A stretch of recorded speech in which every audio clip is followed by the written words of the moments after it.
ವಿಜ್ಞಾನದ ಅದ್ಭುತ ಪ್ರಪಂಚ ಭಾಗ 1. ವಿಜ್ಞಾನವು ಕುತೂಹಲದಿಂದ ಪ್ರಾರಂಭವಾಗುತ್ತದೆ. ಒಂದು ಪೆನ್ ಇದ್ದಕ್ಕಿದ್ದಂತೆ ಬರೆಯುವುದನ್ನು ನಿಲ್ಲಿಸಿದಾಗ ಅದು ಏಕೆ ಕೆಲಸ ಮಾಡುತ್ತದೆಯೆಂದು ಪ್ರಶ್ನಿಸುವ ತವಕವೇ ಕುತೂಹಲ.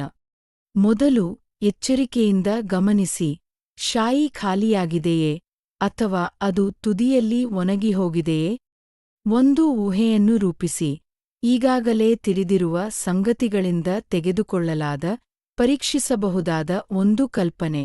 ಒಂದು ಊಹೆಯನ್ನು ರೂಪಿಸಿ, ಈಗಾಗಲೇ ತಿಳಿದಿರುವ ಸಂಗತಿಗಳಿಂದ ತೆಗೆದುಕೊಳ್ಳಲಾದ, ಪರೀಕ್ಷಿಸಬಹುದಾದ ಒಂದು ಕಲ್ಪನೆ. ಪರೀಕ್ಷೆಯು ಪ್ರಶ್ನೆಗೆ ಉತ್ತರಿಸಿದೆಯೇ ಎಂದು ನಿರ್ಧರಿಸಲು ಫಲಿತಾಂಶಗಳನ್ನು ವಿಶ್ಲೇಷಿಸಿ ಮತ್ತು ತೀರ್ಮಾನಕ್ಕೆ ಬನ್ನಿ. ಅದೇ ವಿಧಾನವು ಎಲ್ಲೆಡೆ ಕಾಣಿಸಿಕೊಳ್ಳುತ್ತದೆ. ಅಡುಗೆ ಮಾಡುವುದು, ಟೈರ್ ಸರಿಪಡಿಸುವುದು, ಅಥವಾ ಬಲ್ಬ್ ಏಕೆ ಕೆಟ್ಟಿದೆಯೆಂದು ನಿರ್ಣಯಿಸುವುದು. ವಿಜ್ಞಾನವು ಸಹಯೋಗವನ್ನು ಬಯಸುತ್ತದೆ. ಪ್ರಶ್ನೆಗಳು ಸ್ಪಷ್ಟವಾಗುತ್ತವೆ ಮತ್ತು ಉತ್ತರಗಳು ಒಟ್ಟಿಗೆ ಬಲಗೊಳ್ಳುತ್ತವೆ. ನಾವು ನಮ್ಮ ಮನೆ ಗ್ರಹದಿಂದ ಪ್ರಾರಂಭಿಸುತ್ತೇವೆ.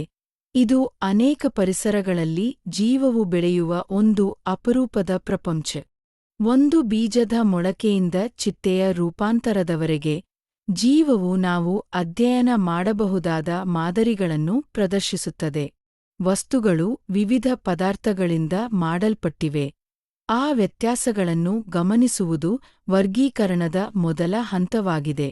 ಮಿಶ್ರಣಗಳಿಂದ ವಸ್ತುಗಳನ್ನು ಬೇರ್ಪಡಿಸಲು ನಾವು ಗುಣಲಕ್ಷಣಗಳನ್ನು, ಕಾಂತೀಯತೆ, ಗಾತ್ರ, ವಿಲೇಯತೆ, ಸಾಲ್ಯುಬಿಲಿಟಿ ಅನ್ನು ಬಳಸುತ್ತೇವೆ. ನೀರು ಐಸ್, ದ್ರವ ಮತ್ತು ಆವಿಯ ನಡುವೆ ಬದಲಾಗುತ್ತದೆ. ನಾವು ಅಳೆಯಲು ಮತ್ತು ವಿವರಿಸಲು ಸಾಧ್ಯವಿರುವ ಸ್ಥಿತಿ ಬದಲಾವಣೆಗಳು. ಬಿಸಿ ಮತ್ತು ತಣ್ಣನೆಯ ಪ್ರಕ್ರಿಯೆಗಳು ನೀರಿನ ಚಕ್ರವನ್ನು ಮುನ್ನಡೆಸುತ್ತವೆ. ಬಾಷ್ಪೀಕರಣ, ಸಾಂದ್ರೀಕರಣ ಮತ್ತು ಮಳೆ. ತಾಪಮಾನವು ದೇಹಗಳು ಮತ್ತು ವಸ್ತುಗಳಲ್ಲಿನ ಬಿಸಿ ಮತ್ತು ತಣ್ಣನೆಯವನ್ನು ಹೋಲಿಸಲು ಸಾಧ್ಯವಾಗುವ ಒಂದು ಅಳೆಯಬಹುದಾದ ಮಾರ್ಗವಾಗಿದೆ.